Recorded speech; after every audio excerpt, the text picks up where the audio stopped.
Boa noite a todos. Sejam todos muito bem-vindos a esta casa. Como a irmã Liane já falou, nós estamos aqui como instrumentos. E hoje coube a mim falar um pouquinho sobre esta maravilhosa obra intitulada O Evangelho segundo o Espiritismo, mas que aqui na casa, carinhosamente, propiciamente, chamamos de Manual da Vida. Por que Manual da Vida? Porque esta obra, esse singelo livro, ele nos traz todas as respostas para o enfrentamento e a superação de cada um dos desafios do nosso viver. Muitos vão estranhar e dizer, mas Carlos, desafio? Eu não gosto de desafios. Sim, muitas vezes nós chamamos de problemas, mas problemas não existem. Todos os ditos problemas são, na verdade, desafios para o nosso viver. Desafios que nos alicerçam para alicerçar a ascensão de cada um dos degraus de nossa jornada. Portanto, hoje estamos aqui até para falar indiretamente ou diretamente destes degrauzinhos que nos são ofertados a cada momento e como devemos nos portar diante deles. O capítulo que cabe a mim falar hoje para vocês um pouquinho, que eu sugiro que depois da palestra, se ficou alguma dúvida, façam uma leitura e se mesmo assim permanecer a dúvida, existe uma infinidade de obras e escritos e exemplos, além do de Jesus, para nos esclarecer o verdadeiro sentido que nos foi dado pela espiritualidade superior. O capítulo 19 nos diz: a fé transporta montanhas. Quando percebemos, quando nos deparamos com esta afirmativa, tão somente diante dos princípios físicos e materiais, parece meio estranho a fé transportar montanhas, mas a fé, ela sim transporta. Quais são as montanhas a que Jesus se referiu? As montanhas são os desafios, são as provações, são as circunstâncias do nosso viver. Jesus toma uma situação no Evangelho, que é retratado por Mateus. Ele retrata uma situação de Jesus, que Jesus estava em determinado local, e um pai desesperado chega e se ajoelha a seus pés e diz: Jesus, Jesus, eu preciso que tu salves o meu filho, porque ele está alienado. Ele cai ao fogo, ele cai à água, ele fica descontrolado. E eu falei com seus discípulos e eles me disseram que nada poderiam fazer. E Jesus disse: traga-me esta criança, se referindo ao filho desse senhor. E Jesus, impondo as mãos, conversando, afastou esta entidade que estava na sintonia desta criança e a curou por imediato. E depois que tudo se acalmou, ele chamou os discípulos em particular, e os discípulos questionaram: mas Jesus, por que nós não conseguimos afastar esse demônio da criança? E Jesus disse: pela sua pouca fé, porque se tivessem a fé do tamanho de um grão de mostarda, dirias a esta montanha: saia daí e venha para cá, e ela o viria. Quando Jesus se utiliza desta analogia com a montanha, a gente sabe que, pela física material, a montanha ela está num lugar e se nós dissermos saia daí e venha para cá, ela não vai sair assim. Mas as montanhas a que Jesus se referia são as situações que enfrentamos, muitas vezes com pensar de incapacidade de solucionar.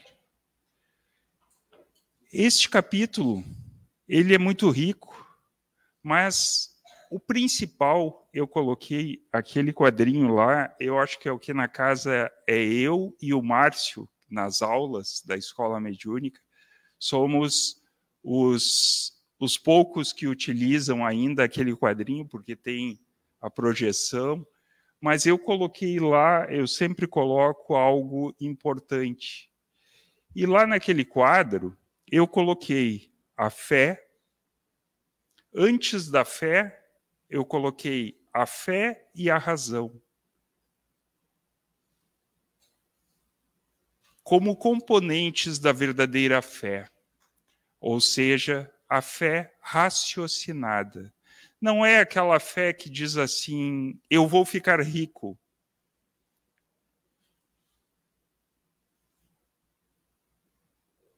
De que jeito? Cruzando os braços? Não. Agora, se eu for disciplinado naquilo que eu faço, se eu for organizado, provavelmente eu conseguirei valores que me garantirão uma vida confortável. Isso falando da riqueza material, porque a riqueza espiritual todos nós temos aqui. Só pelo fato de estarmos aqui. Só pelo fato de abrirmos os olhos e enxergarmos.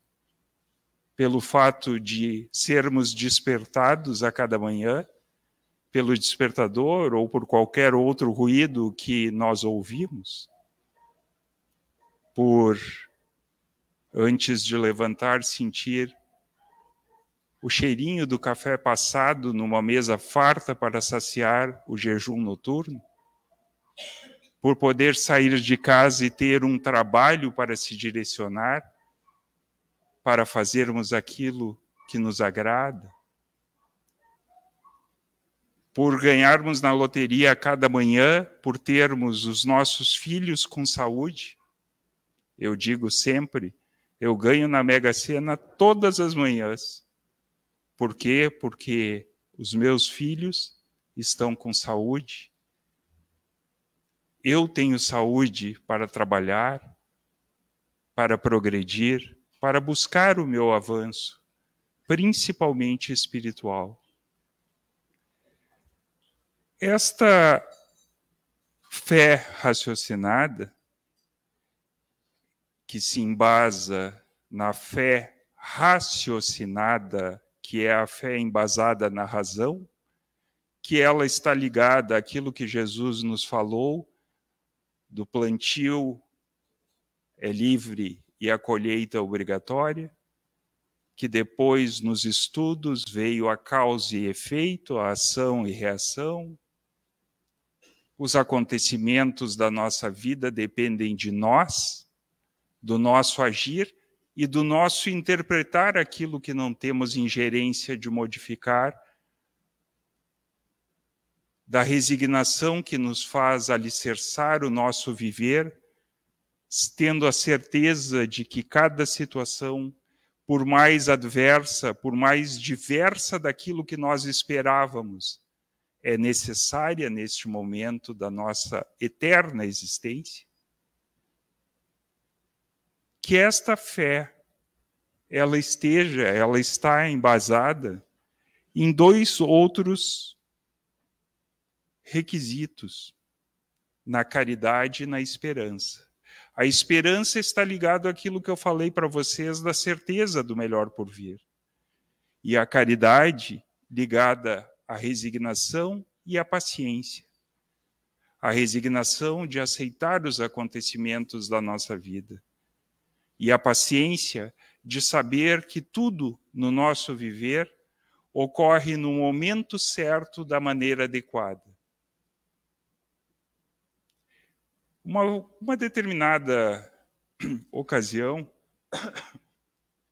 eu estava num domingo à tarde e eu,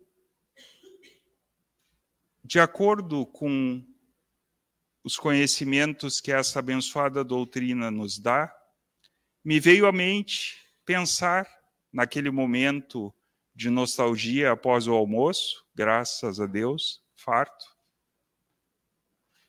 E eu me pus a pensar se algum fato na minha vida seria para o meu mal. E eu fiz um pensamento de regressão até o momento em que eu lembrava, na minha infância, e todos os acontecimentos, por mais difíceis que tenham sido, todos os desafios pelos quais eu passei e hoje estou como estou, em absoluto, sem exceção alguma, foram todos para o meu bem. Por incrível que pareça.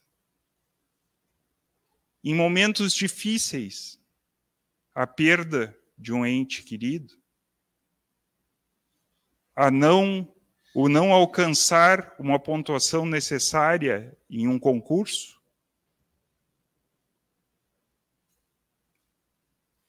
uma situação de incompreensão que muitas vezes nos é ofertada junto daqueles que trilham a caminhada conosco,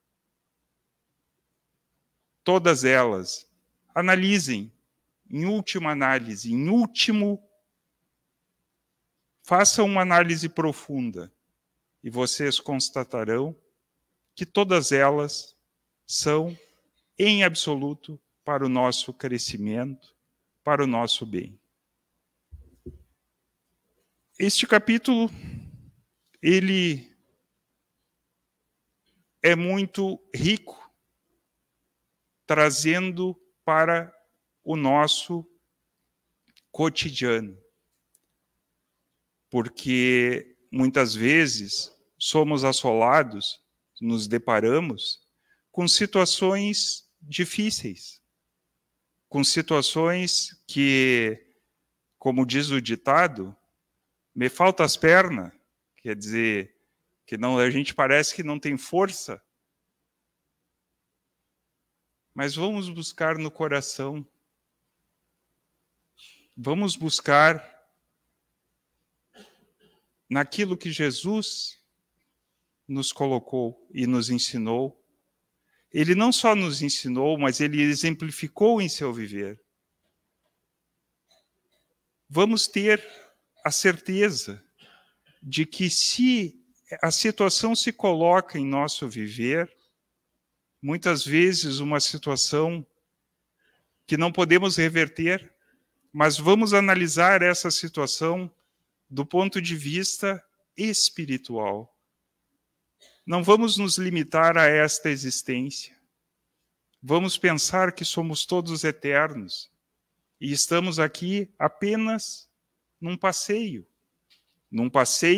com determinações de crescimento, não de férias. Num passeio a trabalho, digamos assim. Passeio por quê? Porque nos é ofertado maravilhas, tal qual eu falei para vocês antes, ao acordarmos. Muitas vezes somos colocados em situações de optar. Será que eu faço isso? Será que eu faço aquilo?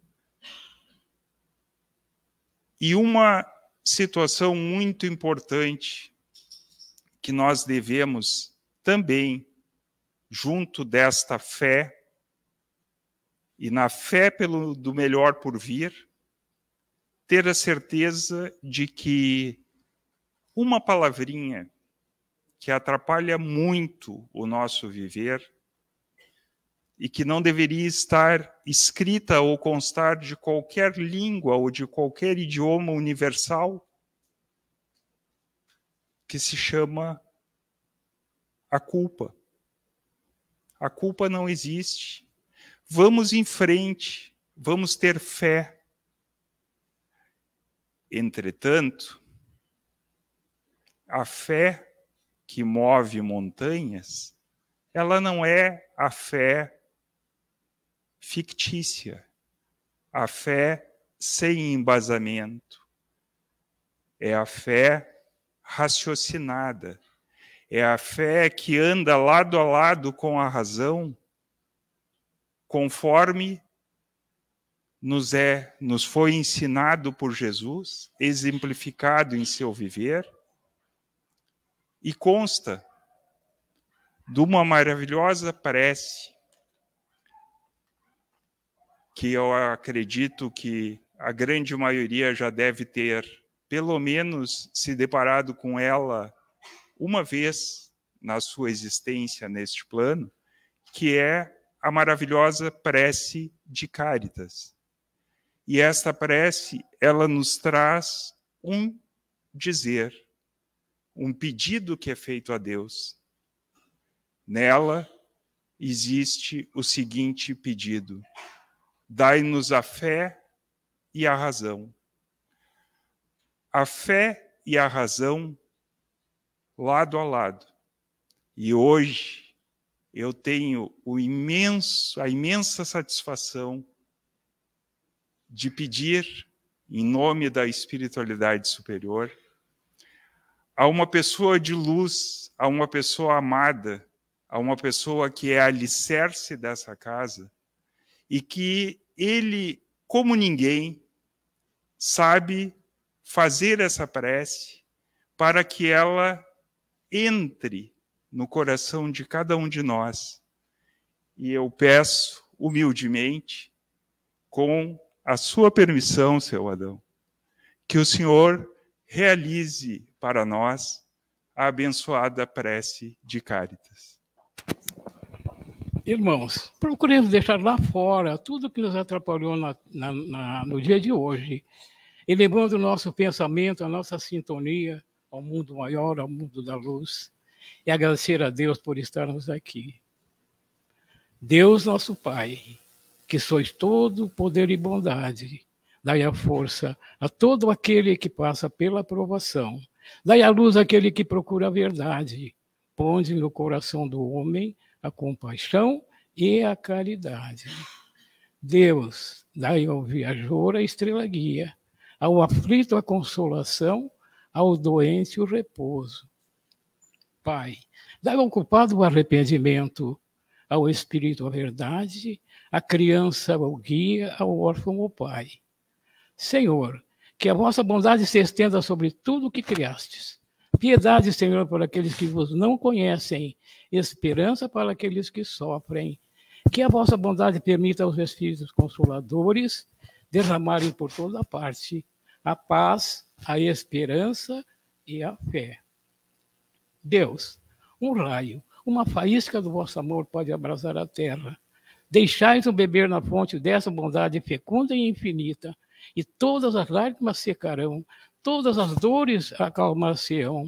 Um só coração, um só pensamento subirá até vós, como um grito de reconhecimento e de amor. Como Moisés sobre a montanha, nós vos esperamos de braços abertos.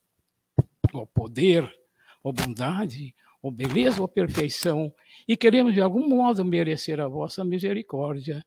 Deus, dai-nos a força de alcançar o progresso, a fim de chegarmos até vós. Dai-nos a caridade pura, dai-nos a fé e a razão, dai-nos a simplicidade e a humildade, que fará de nossas almas o espelho, onde deverá refletir-se a vossa santa e puríssima imagem. Que assim seja.